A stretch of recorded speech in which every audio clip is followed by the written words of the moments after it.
Hi, and welcome to today's Phil Cooke podcast. We have a really interesting guest today. Greg Atkinson is a church consultant, ministry consultant. I've known him for more than 20 years when he really was one of the first church communication directors in America, kind of helped launch that whole thing. And since that time, he's kind of invented the secret shopper idea. He wrote a book called The Secrets of the Secret Shopper, where he would visit a church or a ministry totally as a visitor, nobody knew, and just write up a report on what he encountered, the good, the bad, the ugly.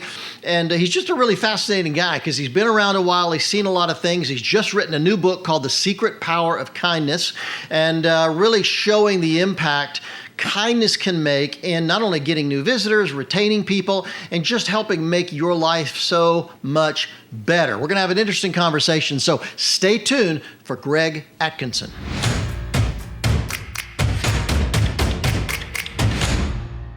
Greg Atkinson, thank you so much for being on the podcast. We were just discussing before we rolled that we go back to the 90s, I think. And I don't remember if I first met you at a conference. I know that you worked with Kimberly Robinson, who used to work on our team at a church there in North Greenville, South Carolina. But the bottom line is we go way, way back, don't we? We do. We go way back. And I remember going to one of your conferences at Biola many years ago and got to visit you in your territory out in LA, and then meet up with some other stuff like NRB and NAB. And so it's been good to keep touch over the years. You were actually one of the first church media consultants I ever met, or the first person that ever started writing about it, that ever started speaking about it, talking about church communication and why it matters. So you go back long before I think most people ever knew anything like a director of communications could be on a church radar. Yeah, I started a blog called Church Video Ideas in 2003. So it's been 20 years. Yeah. And then I converted Church Video Ideas into gregatkinson.com because I wanted to write about more things than just specifically church video. But back then, 20 years ago, that's what I was known for: media, video, all kinds of resources like that. And if I recall, in about 2006, you launched Worship House Media, is that right? Which was one of the pioneer companies creating resources and tools for churches to create media products. Yeah, we launched that in 2005. Yeah. Wow. So we've been at this a long time, but let me tell you what I really like about those early days. You pioneered, and tell me if I'm wrong, but you pioneered the idea of a secret shopper at church. In fact, you wrote a book, which was a wildly popular book. I think it's got nothing but 5-star reviews on Amazon, called Secrets of a Secret Shopper. Explain a little bit about what that was, how it came about, and what it means. Yeah, so, a lot of people are familiar with the secret shopper concept in the business world. You may secret shop a bank or a hotel or a restaurant, all of which I've done. I like to do it for all organizations.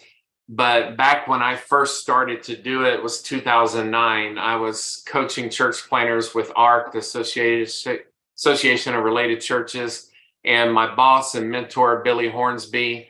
He and I would travel together, and Billy just looked at me one day in a hotel lobby and said, "Greg, you need to be a secret shopper." And he had a very authoritative, prophetic way about him. Yes. And I said, "Why do you say that?" He said, "Because you have a good pulse on the church and on worship. And so I'm going to write you your first endorsement."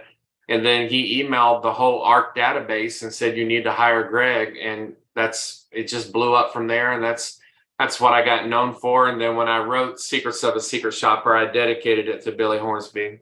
So what does a secret shopper do? Give me a perfect scenario for that to be effective at a local church. Yeah, I still do it. I was just communicating back and forth via email with a church in Arizona and a church in Florida this week that wanted me to do it. But basically, usually only 1 to 2 people know that I'm coming. Everybody else, it's a shock and a surprise. I fly in on a Saturday. If they have a Saturday night service, I go to it. Most churches just have Sunday. I go to all their services on Sunday, and then I fly home and write a very extensive report. The last one was like 100 pages and a very detailed report. And then we go just like this via Zoom. We go over the report. They can have anybody they want to be in the meeting present. It's usually senior leadership. And we get to just go line by line through the report. There's next steps, action steps, things to consider. I try to point out the positives. So if I see something good, then I'll say, well done, and try to encourage them. And then I always can find something that can be improved. And so that is something that I found that churches really appreciate, is somebody that will shoot straight with them. And you know that in your work. Oh yeah. Oh yeah. Now, have you ever had any experiences where you thought, oh my gosh, how does this church even survive? Yeah, I can't talk about them, but yeah, it's amazing what you can see when a guest comes on the weekend and just shows up and surprises people.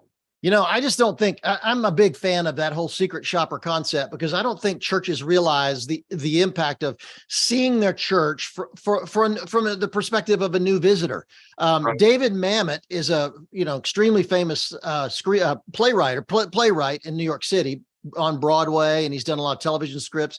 And he has a term he uses called hidden knowledge. And we use it in advertising a lot, where because we're doing a TV commercial, say, for a product, we know all about that product. We've studied it, we research it, and we just assume everybody else does too. And we forget that they don't have the TV audience doesn't have the hidden knowledge that we have who produce the spot. So very often we don't put in basic information that they really, really need. And I think churches are the same way. We just assume because we know how the Sunday service works, we know when it starts, we know where the church is located, we know how everything works in the church, where all the classrooms are located. We just assume everybody else does too. And we very often forget that if you're coming to that church as a visitor, completely ignorant of everything about that church, you're looking at it from an entirely different perspective. And I just don't think churches realize that nearly enough.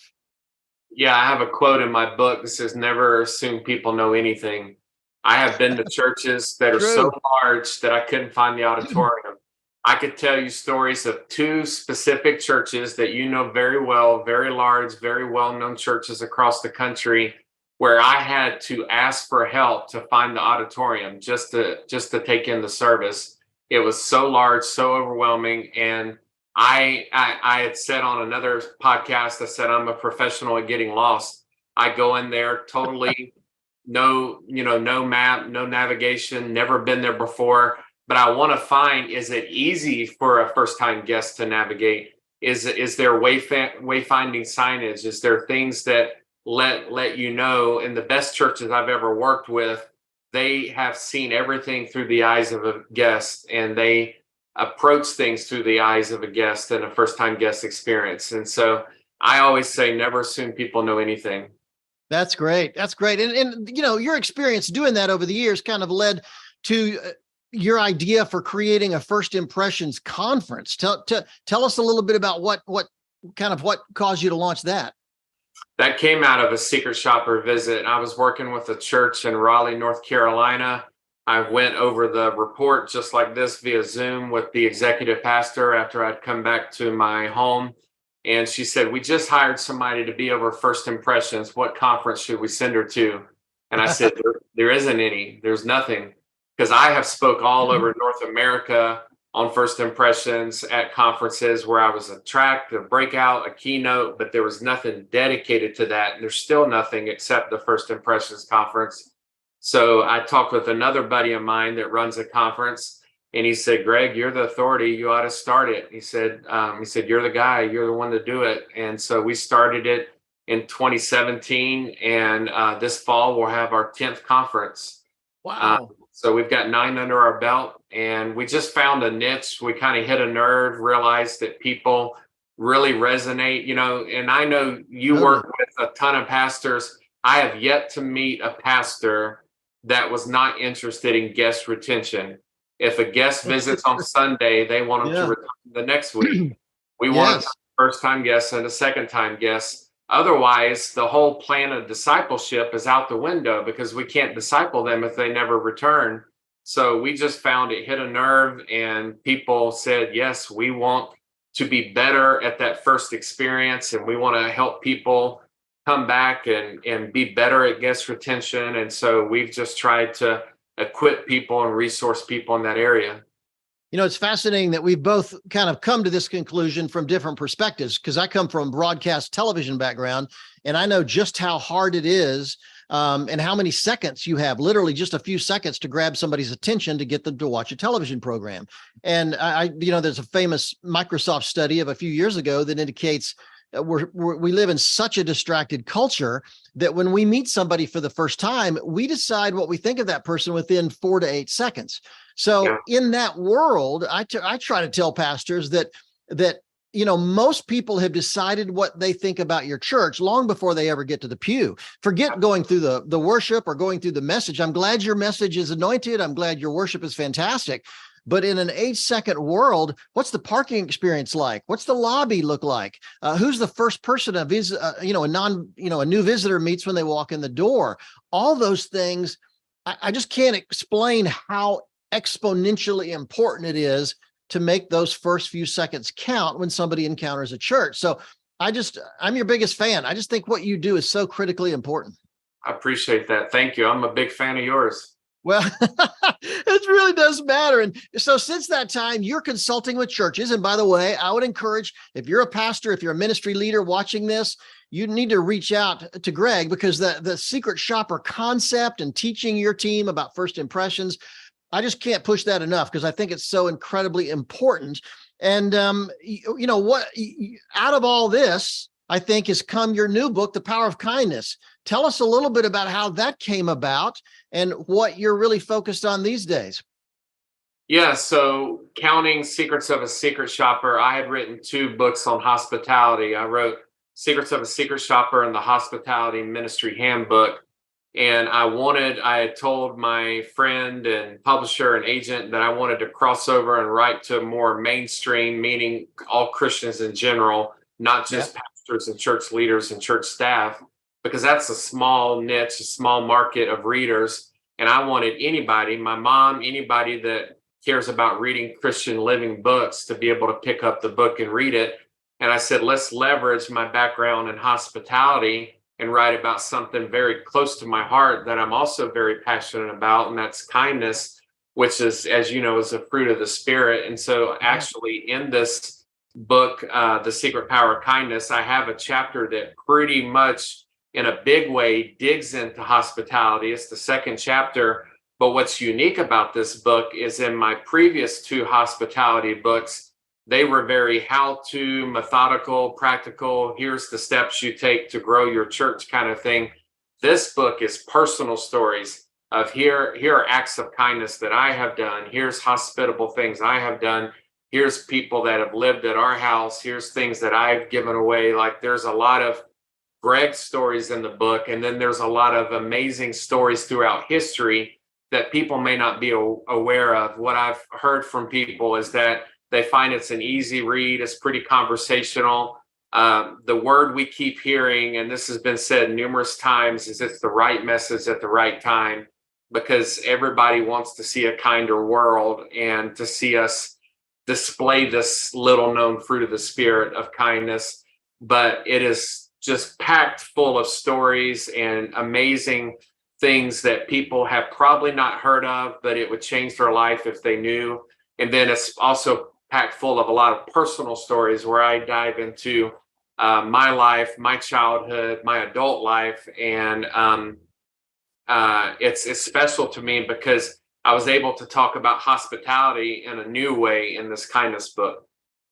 It's interesting. I think you're right about the right message for the right time. We live in a world where, obviously polarization is bigger than ever. Social media, there's this just cult of criticism out there with social media. And also the statistics are reflecting that, this 20-something generation is probably the loneliest generation we've ever had in our history. And they're also the least likely to become Christians. It's just interesting that kindness is probably the subject of this moment. How have you seen, particularly in a church setting or a ministry kind of setting, how have you seen kindness impact people's lives in a really positive way? I think it's about treating people as though they're made in the image of God, and what that does, that respect, that honor, that kindness towards people.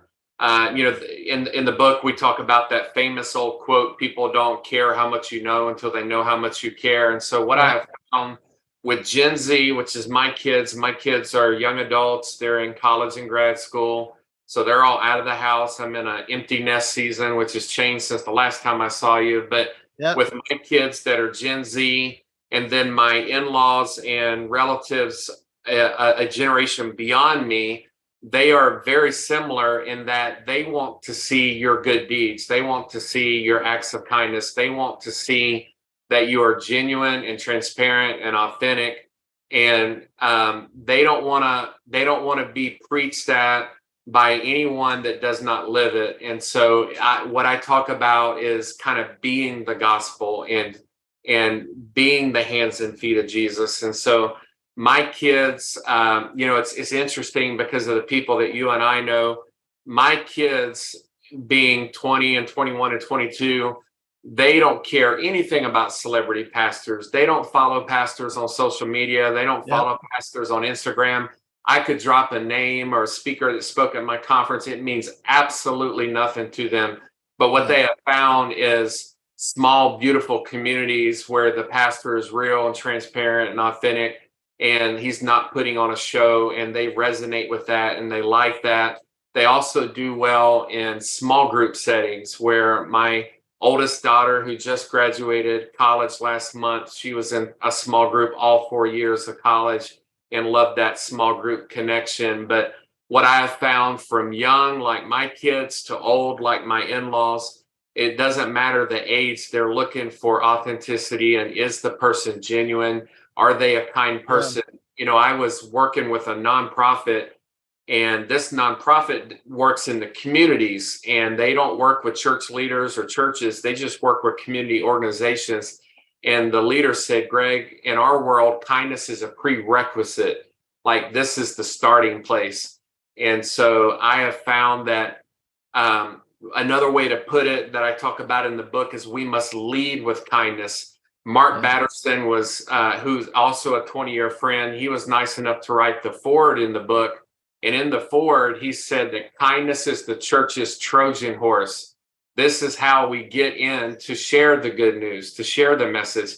But if we don't lead with kindness, if we don't start with kindness, they're going to be deaf ears. They don't want to hear a word we have to say, and our sermons just bounce off of them because we did not lead with kindness. That's really good. That's really good. So many people will say, I feel called I really want to share the gospel with somebody. I just don't know how to start. It's awkward. Jay John is a, great evangelist in the UK, a longtime friend. And he said, you want to be a missionary? Great. Go next door. We don't have to go to Peru. We don't have to go to Pakistan. We don't have to go to South America or India or some other place to be a missionary. When I wrote my book, The Way Back, How Christians Blew Our Credibility and How We Get It Back, I was shocked at the percentage of Christians that don't even know their neighbor's name. And Right. so kindness is just a powerful way. You don't have to go next door and share the gospel. You don't have to go next door and be a witness right off the bat.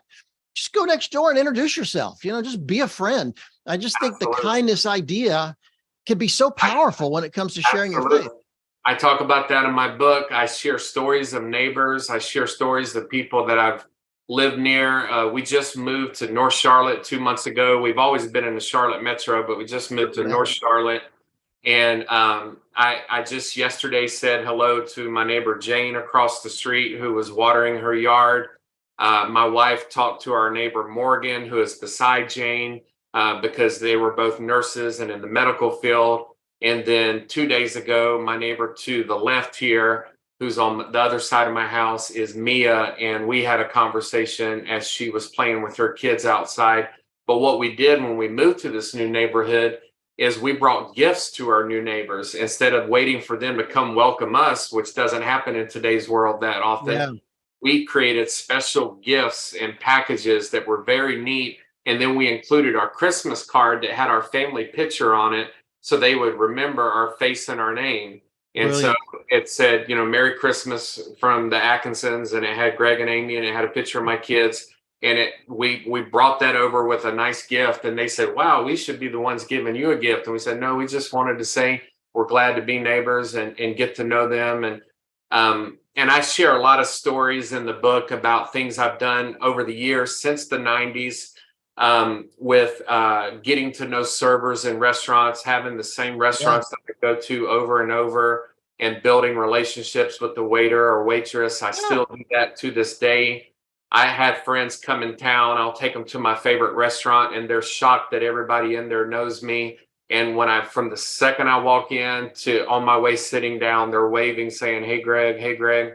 And it's just something that I share a lot of cool stories like that in the book, that ways that, what I would rather have happen is a server like that, or the owner of this restaurant that lights up when he sees me come in, for him Right. to find out later, oh, by the way, he's a Christ follower.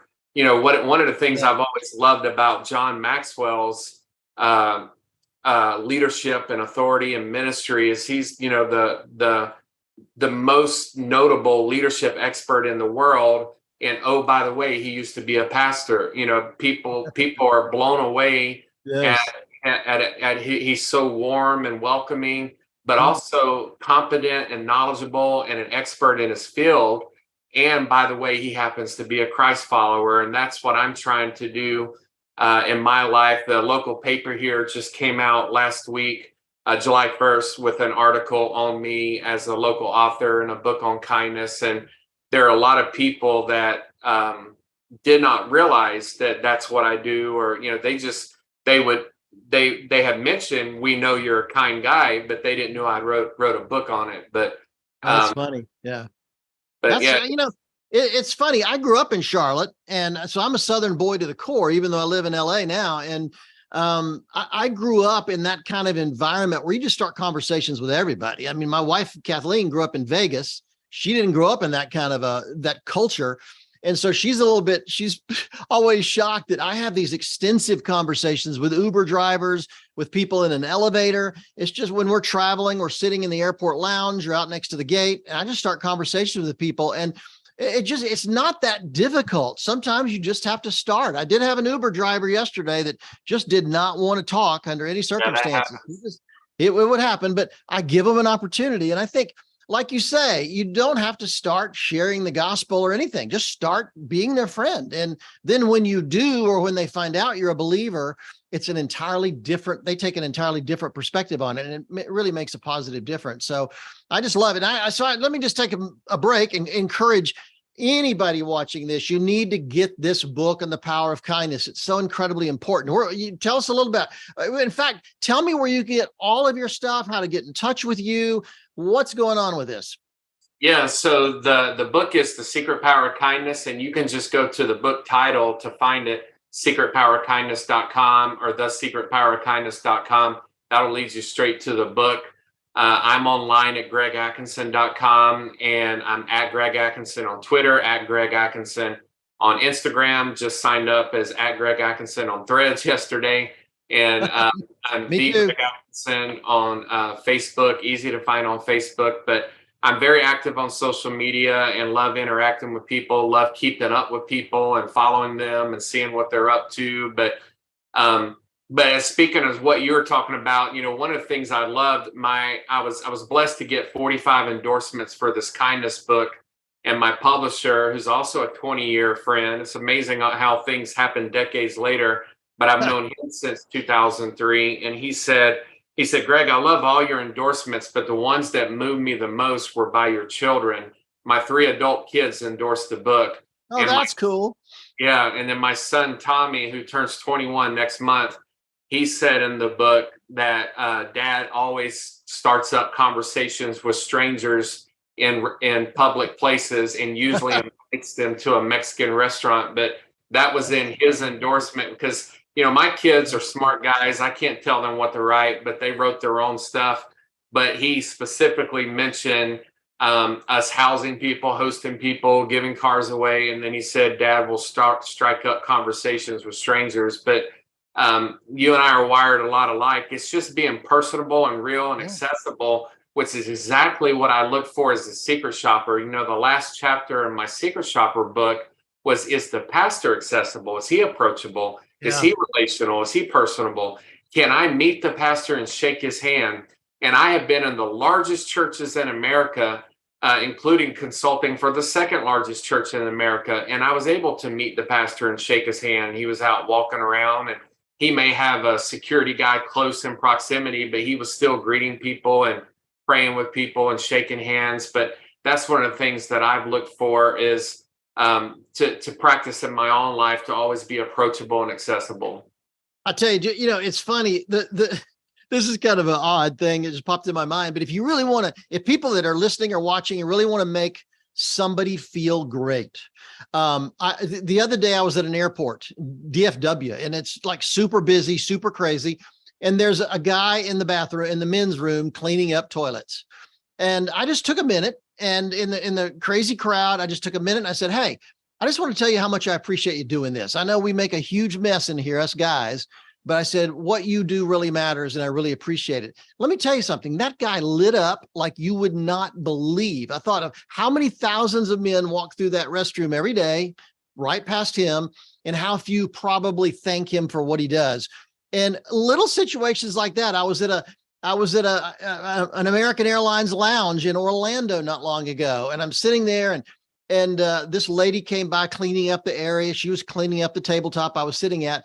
And I thanked her. I said, "Hey, I really appreciate you doing this." I said, I know we make a big mess. I apologize, but thank you. She said, "Oh, no. It's fantastic. If you didn't make a mess, I wouldn't have a job. I'm thrilled to be here." And she just totally lit up when we had a really nice conversation. So you just never know where you can completely make somebody's day just by starting that kind of conversation. That's the secret power of kindness. That's what It I talk is. about in the book of, you have the opportunity to make someone's day and change the world. Those little acts of kindness that you demonstrated at the DFW bathroom and then in Orlando, those are acts of kindness and ways of sharing that secret power of kindness that can brighten up somebody's day, make their week, and change the world together. I start the book and I end the book saying, imagine a world where everyone is kind to one another. If we all acted like you did at DFW, imagine how much better this world would be. Yeah, and I encourage people to get the book. It's fantastic, and you can find all the information in the show notes. But before we go, let me just say, chapter 1, you reveal some mental health, a discussion about mental health issues in the church today, and you were featured in Wall Street Journal on this subject. And tell me a little bit about what's happening out there and why this is an issue right now. Yeah, I still to this day speak at mental health conferences. I try to train pastors and church leaders on how to know and approach mental health. 1/4 of all congregations have people that have mental illness in them. It's about 25% of Americans. So when a pastor stands up to preach, he's looking at 1/4 of his congregation has some type of mental illness. It could be anxiety, could be depression, could be bipolar or something else. But 1/4 of the people are struggling. And Wow. so we need to know how to relate to them, how to encourage them, how to minister to them, and then to be the opposite of ignorant. And that just means, and that's been my own journey, because I started out very ignorant. I thought just pray and it'll go away. I thought just go have a devotional and a quiet time and you'll be fine. You'll never be depressed. And then depression hit me in my early 20s. And I realized that there are times where you need to go to therapy. You need to take medicine if that's your case. And so to normalize therapy and medicine and not shame people for it. Some people, and all it is, if the pastor is listening to this and they have not studied it or looked into it, it's a chemical imbalance in the brain. It's just as if I remember when I first got diagnosed in 2006, I met with my pastor because I used to live in Dallas, Texas. I met with Gary Brandenburg at Fellowship Dallas, great guy who I love to death and was a mentor. And I said, they're telling me I need to take medicine. What do you think? And he said, Greg, if you had diabetes, would you take insulin? And I said, yes. He said, take your medicine. And that was all I needed to hear. And now from 2006 to 2023, I've never missed a dose. I just needed somebody to say, it's okay. If you had diabetes, you would take insulin. If you have a chemical imbalance in the brain, you would take something to stabilize it. And I just needed to hear that. And so I thank God that the pastor that I came across did not give me bad information or shame me or say, just pray and it'll all go away, because my life would be terribly different if I had not started taking medicine. That's amazing. That's amazing. Well, let me, before we end this thing, you've consulted with hundreds and hundreds and hundreds of churches. You've dealt with a lot of pastors and ministry leaders.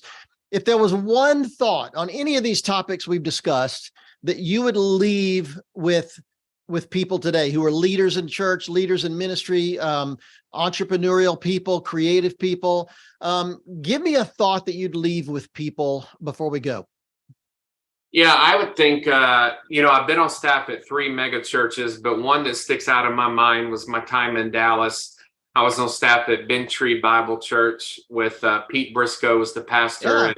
Yeah. And, he and his dad are heard all over on the radio with Telling the Truth. And Jill Briscoe, they had an amazing radio show and ministry. But the culture there at Bentry was very special. My direct supervisor, Scott Dyer, who had come out of Willow Creek, he was kind. He was kind to me. Every time I walked in the room, every time I saw him, he would give me a hug. And I'd never had a boss that would give hugs like that. It was just the second I walked up, he would hug me. But what I remembered about him is that he was kind and he was humble. And I am thankful for their influence in my life. That's a great word to close on, because it just, what I just was thinking out of, as you said that, is no matter how many movies you produce, books you write, companies you launch, churches you lead, whatever you do, no matter how many accomplishments you have in your life, ultimately people are going to remember how you treated them and how you made them feel. And I think that's a really important word. You don't remember that he was a great Bible teacher. You remember how he made you feel and how he treated you. And I think that's so incredibly important. So, Greg, thank you so much for taking the time to do this. I continue to encourage people to go check you out. I encourage pastors and ministry leaders to bring you in as a consultant and do the secret shopping thing. You'll be amazed at what he'll reveal. And I think it just is a really important time for doing that kind of thing if we're going to reach this generation. So thanks again for being a part of it. Really enjoyed it. Well, thank you, Greg. Really appreciate you being a part of this. I'll tell you, we go so far back, and it's interesting to see how church has changed when it comes to engaging media, when it comes to first impressions, when it comes to seeing how important it is to encounter people right away and change their perspective about their experience at church today, because so many things are happening in our culture.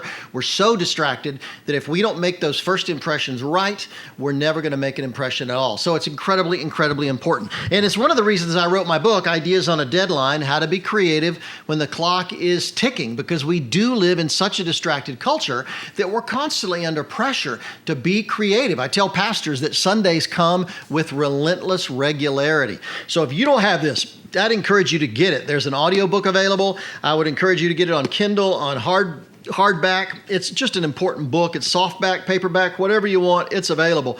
And I would encourage you to get it. And if there's somebody creative in your life who struggles with their creativity, particularly when they're under pressure, I'd encourage you, buy it for them as a gift. It can really transform the way they think about creativity and hopefully transform their future. Also, stay in touch with us at philcooke.com, Cooke with an E. I'd encourage you to come there, check on my blogs. I'm writing new blogs every week. And please stay in touch with this podcast. Share it with your friends. Subscribe. I think it's so important to help get the word out about what we're discussing, because these kind of issues about communication, creativity, leadership are really the future of the church. And I really encourage you to share it with as many people as you can, because I'm hearing such great things about what people are hearing, what they're seeing, what they're learning, and it makes a big difference. Thank you so much.